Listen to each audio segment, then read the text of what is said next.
ஐயோ சாமி, இவளுக்கு நான் எப்படி சொல்லி புரிய வைக்கிறது? என்னைய போய் குழந்தை குழந்தைன்னு தூக்கி வச்சுன்னு விட மாட்டான். இவன் ஹியூமன்ஸ், நான் அனிமல்ஸ். யாராச்சும் இவகிட்ட சொல்லி புரிய வைங்கடா.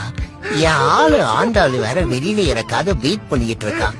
வெளியில போய் ஒரு 4 கிஸ் அவகிட்ட வாங்கலான்னு பார்த்தா இவன் உட்காந்து என்னைய கிஸ் பண்ணிட்டு இருக்கா. அடுத்த வாரம் வேற எனக்கு ஏதோ ஆபரேஷன் பண்ண போறேன்னு சொல்லிக்கிட்டு இருக்கா.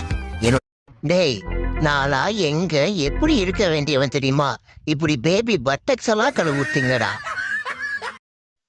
ஓட்டையில பாம்பை வச்சு எலி குடும்பத்தையே வேட்டையாட வேண்டியதுதான். இந்த ஓட்டையில எலி குடும்பம் இல்ல, எலி பரம்பரையா இருந்திருக்கும் போல. எல்லாம் எலியும் எடுத்துன்னு போயிட்டு வீட்டுல வச்சு சுட்டு சாப்பிட வேண்டியதுதான். இதை நம்ம மட்டும் சாப்பிட கூடாது. நம்ம ஃப்ரெண்ட்ஸுக்கு போனை போட்டு அவங்களையும் வர சொல்லுவோம், அவங்களும் சாப்பிட்டோம். இன்னைக்கு ஒரு பொடி தான்.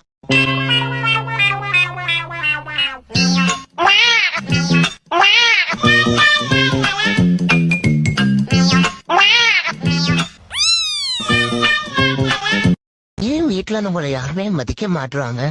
ஒருவேளை குப்பை தொட்டில இருந்து தான் எடுத்திருப்பாங்களோ? பேசாம வீட்டை விட்டு வெளியே போயிடலாமா? வெளியே போனா சோத்துக்கு செஞ்சு அடிக்கணுமே. வேணும், எங்கேயே இருந்துரும். எடுத்து சொன்னா புரியும்ல. நான் என்ன சொல்றேன், எலியை மட்டும்தான் சாப்பிடணும்னு அவசியம் இல்லை. நான் மட்டும்தான் ஒரே ஆப்ஷனும் இல்லை. வெரைட்டி பிடிக்கிறதுக்கு ஏற்ற மாதிரி வெரைட்டியா சாப்பிட வேணாம். பறவையை சாப்பிடு, புரதச்சத்து அதிகம். கருவாடு எடுத்துக்க, கேலரிஸ் கம்மி.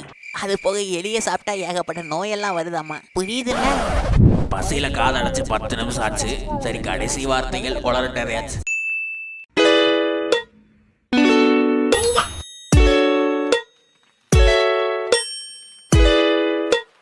நீ இருக்கிறிய ஓடப்பட்டாயா? சுமாரா இருக்கிறியே தவளை கட்டாயா? மசாவா இருக்கிறிய 5 மிட்டாயா? 5 மிட்டாய். ஆமா ஆமா, வெறுப்பாயத்தின் இருக்க.